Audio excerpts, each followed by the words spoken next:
Today I want to talk about music if we can.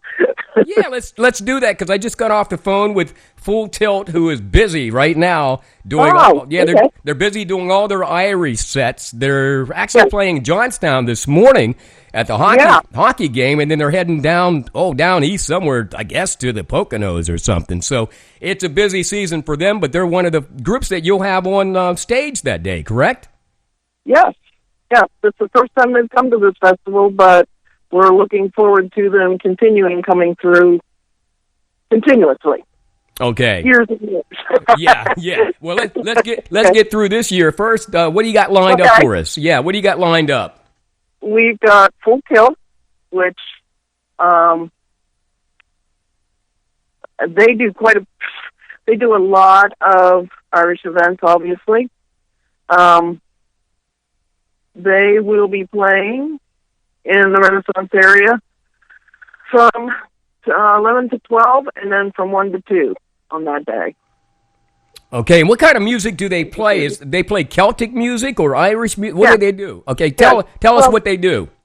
Well, Celtic. They actually wear kilts and do all Celtic music. Very, very good. I've heard them live, and they're really good. Okay. They also have everybody's got a Facebook page. Check them out. Yeah, go to Full Kilt. That's Kilt, like not tilt, but Kilt, Full Kilt, and look for them on Facebook. Hey, give us a little rundown on some of the other entertainment, the times, and where they're located at, Linda. Okay. Miller and Strait will be in Colonial Times. I'm going to work my way down the street because that's how I remember everything. Okay, go ahead. The first block will be Miller and Strait. They will be there from noon until we have a question mark. They usually just play until it's time to go home. They play till they pass out. Yes, that's what they do. You're right. Oh, that's cool. Then we have Sharp Tones, which is in the Woodstock, back to the 50s area. They will be there from 11:30 to 2. Oh, cool. Okay. Next up, we have Dan and Gala, which is actually we've got a combination. There's a stage at the Desert Garden Day Spa. They built a stage for us, and the Backyard Rockers will be the first group there from 9:30 from 9 until 12. No, I'm wrong about that. From 9 until 10:30. Woo, okay. And they're a popular group in the region, too. Yes, they are. Then Dan and Gala will come. They come from 11 until 2.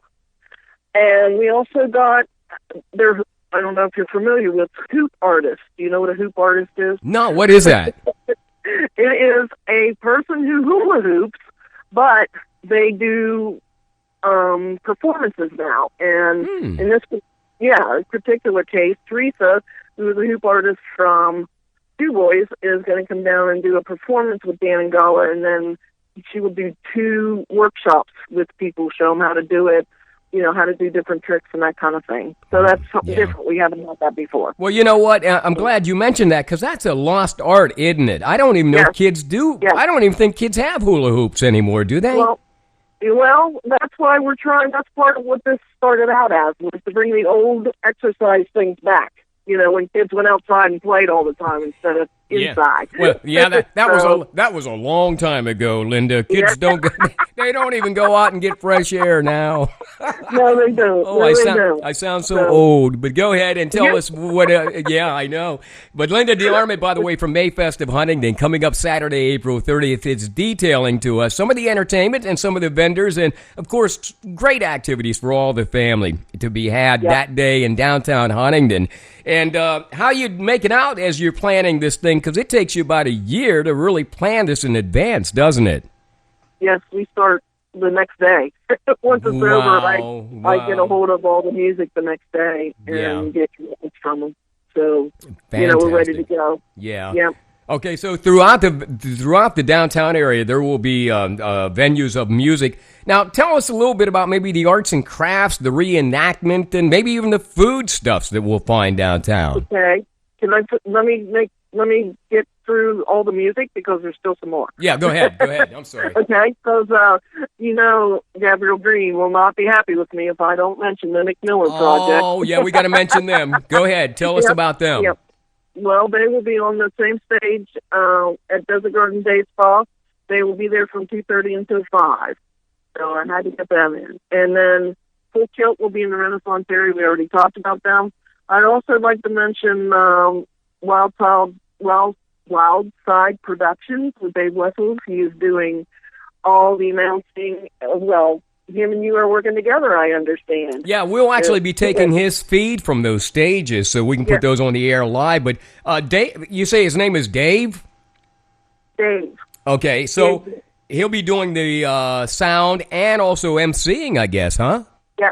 Yes, they have MCs on all the blocks. When the music isn't playing from a live band, they're spinning records, and they do a great job. Fantastic. That'll be fun, man. Yeah. Yep. Wow. Yep, you get out and dance. Well, yeah, I hope to be able to do that, so that's all good. Hope. Yeah. Yeah. All right, so what else we got going on as we alert people to Mayfest coming up Saturday, April the 30th. Rain or shine, by the way, folks. 9 to 5 in downtown Huntingdon. Go ahead, Linda. Yes. Okay. We've got a quilt show going on at the community center, the Standings Redbud Quilt Show.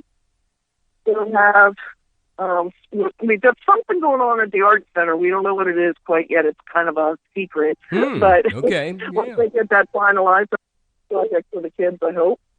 The other one is the gallery at the Historical Society. We'll also have a program down there. Again, still working out the details, but that should be too. Okay. I'm hearing some history of burlesque.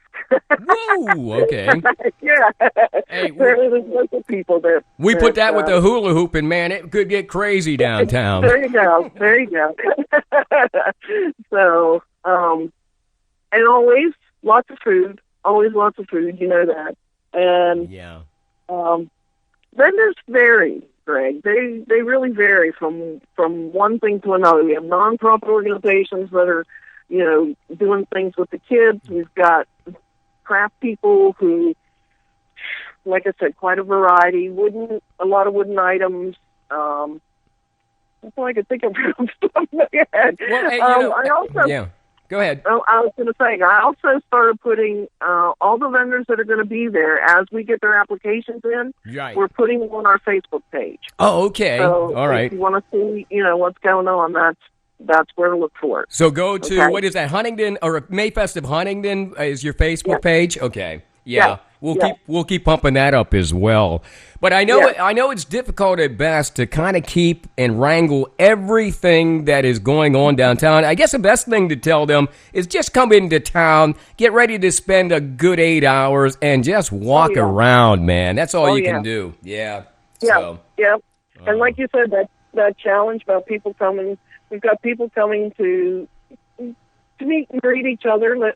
Are traveling into town for the weekend. That's a big pull for this because it's such a unique festival, and to see the downtown being so crowded with people, that's a great thing. Yeah, and I had legislative candidate on, Rick Rogers, with me this morning, and we're still working on that interview as you and I speak, but he said something about Mayfest. He said, it's one of those events every year that get people into downtown because many times we forget about those small businesses in downtown Huntingdon, and you know what? We got to support them. And this is a real good showcase to do that. Yeah. It is. Wow. And that was one of the main reasons why we have it downtown. Yeah. The idea is to walk around and look at your downtown for a change. People don't come and walk like they used to. And there's a lot of businesses that are, and old ones that still need your support. Yeah, and anybody... I was going to say, anybody concerned about parking, no problem. There will be plenty of parking spaces in the municipal lots, and even though the streets are shut down for the day, don't worry about it. It's sort of like a walking tour of downtown Huntingdon, and it's all contained within a few blocks. So, hey, no big problem. Don't even worry about that. Just park and just walk down. And you know what else? If you're somebody who maybe has a little bit of a handicap, can't walk as far as you'd like to, Ricky's Wheels are going to be there. They loan wheelchair and buggies for people that, and there's no reason not to come. No, yeah. There's help, and there's benches out now. There's a few benches around, and there'll be benches that we bring in from the fairgrounds that they loan us for the music and that kind of stuff. So it's not, you have to walk long distance. Well, and that's not a problem. I'll be in the window there at 512 Washington Street at the Huntingdon County Drop-In Center doing the live broadcast from 9 to 5. Anybody wants to stop by, I hope you stop by. We can chat a little bit, plus I'll chat with Linda and the gang throughout the day there and go live to these stages, so you'll be able to hear if you're from outside the area and want to keep in touch with home on what's happening at Mayfest. But more importantly, we invite you to stop down. So, Linda, as every Friday, you and I will be getting together, and I know there's a lot of information, but hell, this is a marathon and not a race, and we will get to Saturday, April 30th, even though I know you're pulling your hair out. Hey, just... I'm not. Okay. I'll pull your hair out then. Because I'm excited, seriously. So, hey, hold on the line. Linda DeArmitt from Mayfest of Huntingdon.